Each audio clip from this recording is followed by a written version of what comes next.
Inventory management itu apa sih? Inventory management itu mengatur penyediaan. Bagian tersebut itu berfungsi untuk mencatat dan mengatur persediaan dari perusahaan.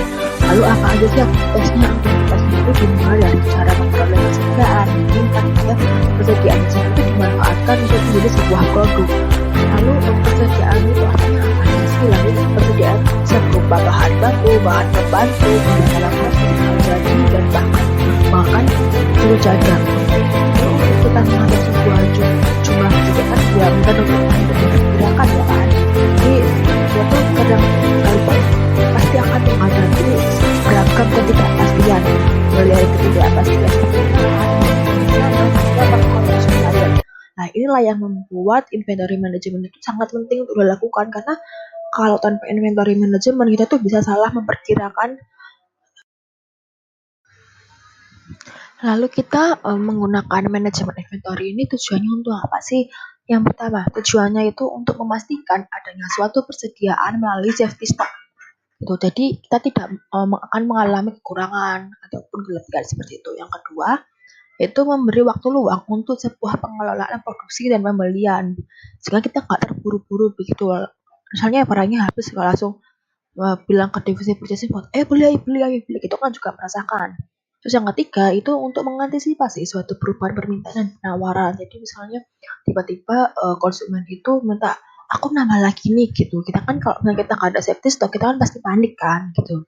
Lalu yang keempat yaitu untuk menghilangkan atau mengurangi suatu resiko keterlambatan pengiriman bahan gitu. Jadi misalnya kita nih benar-benar butuh saat ini, tapi karena itu keterlambat kita jadi nggak bisa produksi, itu kan juga mempengaruhi kita juga kan. Terus yang kelima, menyesuaikan dengan jadwal suatu produksi, jadi bisa disesuaikan juga karena kan kita ada safety stocknya itu. Lalu yang keenam itu untuk menghilangkan atau mengurangi suatu resiko kenaikan harga.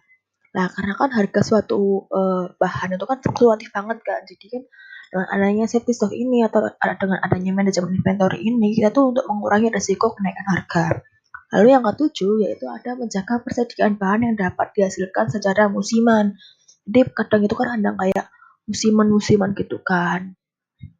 Yang kedelapan itu untuk mengantisipasi suatu permintaan yang dapat diramalkan. Dan jadi mengantisipasi suatu permintaan yang dapat diramalkan itu seperti kayaknya jadi dari tim forecasting itu sudah memperkirakan kalau ada permintaan segini begitu. Lalu yang ke-9 mendapatkan suatu keuntungan dari quantity discount, dan yang 10 komitmen terhadap para pelanggan. Lalu kita harus tahu kan faktor-faktor apa yang mempengaruhi persediaan itu. Ada yang pertama yaitu ada jumlah dana yang tersedia, yaitu suatu ketersediaan dana yang dimiliki sangat berpengaruh terhadap prioritas pembelian persediaan. Item apa yang urgent untuk bisa dibeli dan item apa yang masih bisa ditunda. Jadi kan kita harus memprioritaskan apa sih barang-barang yang urgent, apa sih barang-barang yang harus dibeli saat ini juga. Yang kedua yaitu lead time, yakni waktu tunggu barang yang dipesan sampai barang yang diterima. Jadi kita kan kalau misalnya beli kan nggak mungkin kita beli hari ini langsung nyampe hari ini, kan pasti ada waktunya, entah itu 1 atau 2 hari untuk waktu pengiriman kan. Lalu yang ketiga yaitu ada frekuensi penggunaan, adalah semakin sering digunakan akan semakin kecil persediaan yang tersedia. Jadi kan kalau kita semakin sering dipakai barang itu kan, jadi kan semakin lama semakin habis. Itu juga yang mempengaruhi persediaan. Lalu yang terakhir yaitu ada daya tahan persediaan. Suatu persediaan yang memiliki daya tahan yang lemah seperti buah, daging, dan barang sejenis harus segera cepat dikeluarkan atau dijual dan juga digunakan. Jadi kita tuh harus mempertimbangkan daya tahan persediaan itu. Kalau misalkan buah kan pasti nggak tahan lama kan.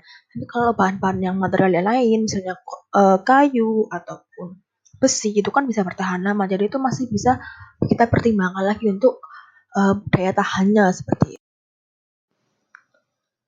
Lalu yang selanjutnya ada fungsi manajemen inventory. Fungsi manajemen inventory itu yang pertama, ada memastikan persediaan tersebut itu tersedia atau safety stock. Jadi manajemen inventory itu bisa untuk memastikan persediaan tersebut ada, jadi tidak kekurangan. Dan yang kedua, mengurangi resiko pada keterlambatan dalam pengiriman persediaan. Yang ketiga, mengurangi suatu resiko harga yang fluktuatif dikarenakan harga yang selalu naik turun. Yang keempat, memperoleh diskon daripada pemesanan dalam jumlah yang banyak. Karena kan biasanya kalau semakin besar kita membeli suatu barang, maka semakin banyak juga diskon yang kita dapatkan. Lalu yang keempat, ada menyesuaikan pembelian dengan jadwal suatu produksi. Jadi kita bisa menyesuaikan kapan kita harus beli dan sejumlah berapa dengan menyesuaikan dalam produksi tersebut. Lalu yang selanjutnya ada mengantisipasi suatu perubahan yang terjadi pada penawaran maupun permintaan. Jadi kita bisa mengantisipasi bila tiba-tiba konsumen itu minta tambah ataupun dikurangi. Gitu. Lalu selanjutnya mengantisipasi suatu permintaan mendadak. Jadi misalnya hari ini juga ada konsumen yang meminta untuk membeli barang kita. Itu kan juga perlu diadakannya safety stock. Takutnya pada saat mereka memesan itu tidak ada, maka itu akan mengecewakan konsumen. Lalu selanjutnya ada menjaga jumlah persediaan yang hanya tersedia pada musiman.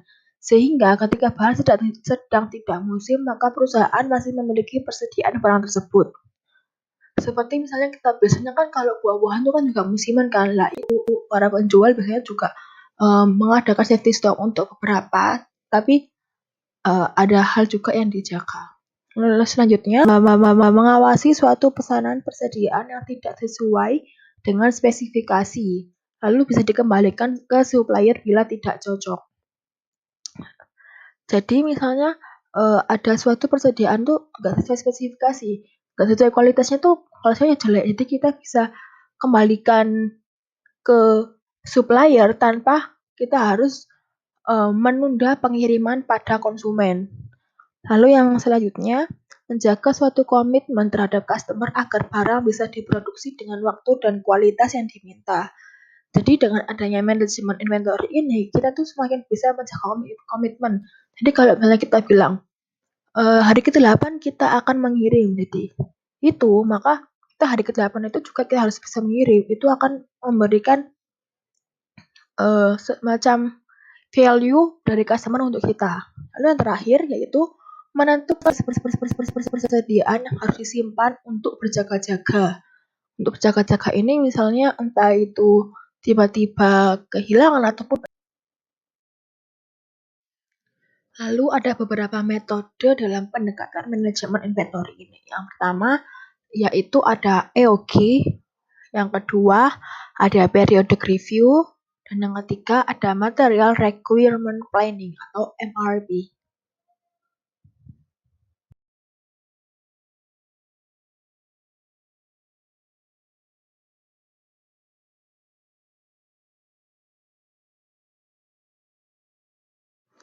Lalu yang pertama ada metode EOG. Metode EOG ini yaitu metode Economic Order Quantity.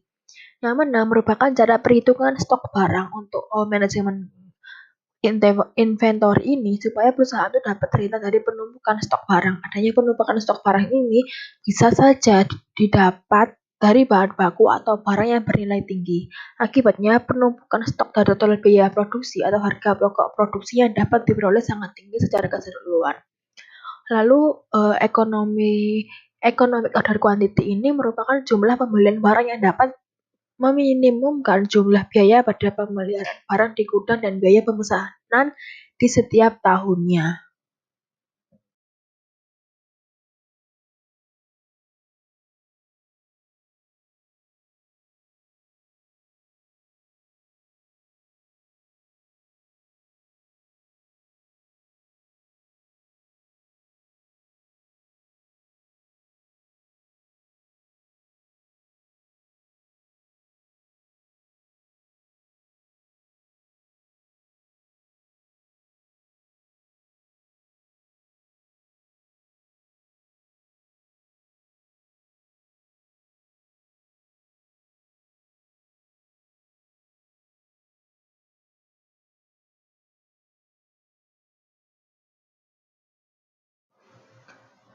Lalu yang kedua ada periodic review. Jadi periodic review ini tuh pendekatan yang dilakukan pada saat pemesanan barang itu dengan interval waktu tertentu. Interval waktu tertentu, nah itu yang sama. Jadi artinya pemesanan ini tuh pemesanan barang itu sudah akan terjadwal secara rutin sehingga biaya yang disiapkan tuh bisa diperkirakan. Jadi bisa tahu gitu loh kapan waktu harus Dan yang metode terakhir ini ada MRP atau Material Requirement Planning. Jadi dalam MRP ini, pembelian suatu barang yang dibutuhkan itu dapat direncanakan. Untuk apa? Untuk membuat produk yang terdiri dari beberapa komponen atau dikenal dengan sistem assembly. Jadi kan kalau kita membuat produk itu kan nggak selalu kan nggak langsung, biasanya kan nggak semua kan langsung dari satu bahan kan. Biasanya terdiri dari beberapa bahan begitu kan. Lalu tujuannya itu apa? Tujuannya itu untuk dapat menjamin tersedianya material, item, komponen dalam produksi, serta produk jadinya itu juga. Lalu tujuan yang kedua adalah supaya bisa menjaga tingkat persediaannya itu seminim mungkin. Jadi itu tidak tidak memerlukan biaya inventory yang besar juga begitu. Lalu serta untuk merencanakan suatu kegiatan dalam pengiriman, penjadwalan, dan pembelian material.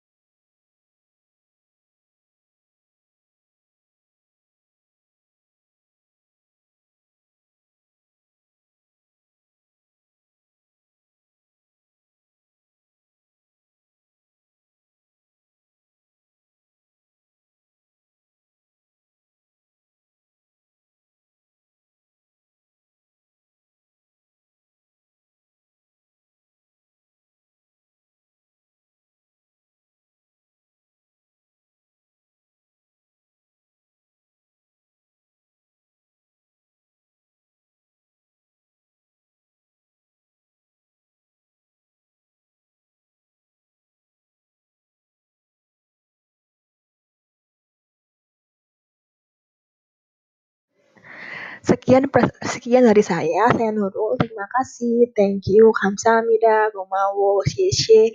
Arigatou gozaimasu. Kamsiayako.